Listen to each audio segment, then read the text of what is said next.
السلام علیکم۔ میرا نام ساجد ہے اور میں کراچی کا ایک رہائشی ہوں۔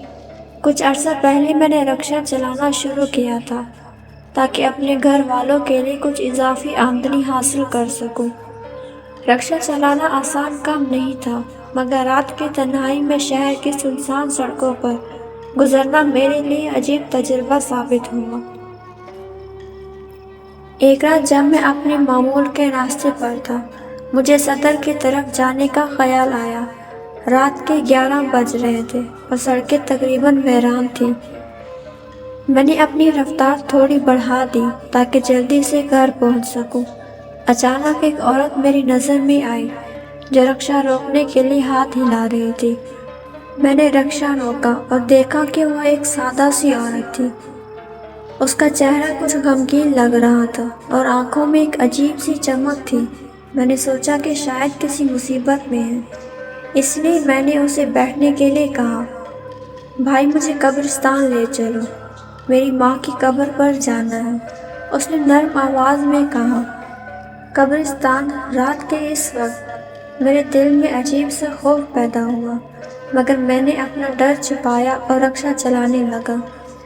جیسے جیسے ہم قبرستان کے قریب پہنچتے گئے، راستہ اور بھی ویران ہوتا گیا۔ سڑکیں سنسان اور خاموش تھیں، جیسے کسی مردہ شہر میں داخل ہو رہے ہوں۔ جب ہم قبرستان کے دروازے پر پہنچے تو عورت نے مجھے رکنے کے لیے کہا۔ میں نے رکشہ روکا اور وہ نیچے اتری۔ بھائی، تم یہاں میرا انتظار کرو، میں جلدی واپس آ جاؤں گی، اس نے کہا اور قبرستان کے اندر چلی گئی۔ میں نے رکشہ پر بیٹھے بیٹھے گھڑی پر نظر ڈالی۔ 10 منٹ، 15 منٹ اور پھر آدھا گھنٹہ گزر گیا، مگر وہ واپس نہ آئی۔ میرا دل بے چین ہو گیا اور خوف نے مجھے اپنی گرفت میں لے لیا۔ میں نے سوچا کہ شاید وہ کسی مصیبت میں پھنس گئی ہے، اسی لیے میں نے رکشہ چھوڑ کر قبرستان میں جانے کا فیصلہ کیا۔ قبرستان کے اندر کا منظر کچھ زیادہ ہی خوفناک تھا۔ چاروں طرف خاموشی تھی اور ہوا میں عجیب سی سردی تھی۔ میں نے ارد گرد نظر دوڑائی، مگر وہ عورت کہیں نظر نہ آئی۔ میں نے اسے آواز دی، باجی آپ کہاں ہیں؟ مگر کوئی جواب نہ ملا۔ اچانک ایک قبر کے قریب سے ایک ہلکی سی آواز سنائی دی۔ میں نے قریب جا کر دیکھا تو میرا خون سرد ہو گیا۔ وہی عورت جو میری سواری تھی، قبر پر بیٹھی ہوئی تھی اور اپنی ماں کے ساتھ باتیں کر رہی تھی، مگر اس کا انداز عجیب تھا، جیسے وہ کسی دوسرے جہان سے آئی ہو۔ میرے قدم پیچھے ہٹنے لگے اور میرے ذہن میں صرف ایک ہی بات گونج رہی تھی، یہ عورت انسان نہیں ہو سکتی۔ میں نے دوڑ کر رکشے کی طرف واپس جانے کی کوشش کی، مگر میری ٹانگیں جیسے زمین سے جڑ گئی ہوں۔ جب میں نے مڑ کر دیکھا تو وہ عورت کھڑی ہوئی اور میری طرف دیکھنے لگی۔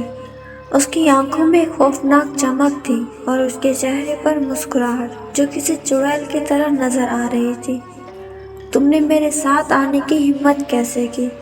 اس نے دھیمی مگر ڈراؤنی آواز میں کہا۔ میں نے خود کو زور سے دھکا دیا اور رکشے کی طرف بھاگنے لگا۔ میرے پیچھے اس کی ہنسی کی گونج سنائی دے رہی تھی، جو رات کے سناٹے میں اور بھی خوفناک ہو گئی تھی۔ میں نے رکشے میں بیٹھتے ہی اسے سٹارٹ کیا اور جتنا جلدی ہو سکا وہاں سے بھاگ گیا۔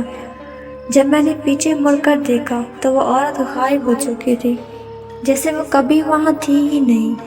میں نے گھر پہنچتے ہی رکشہ بند کیا اور سیدھا اپنے کمرے میں جا کر دروازہ بند کر لیا۔ اس رات کے بعد میں نے کبھی بھی رات کے وقت رکشہ چلانے کا سوچا تک نہیں۔ وہ چڑیل میری زندگی کا ایک ایسا خوفناک تجربہ تھا جسے میں کبھی نہیں بھول سکا۔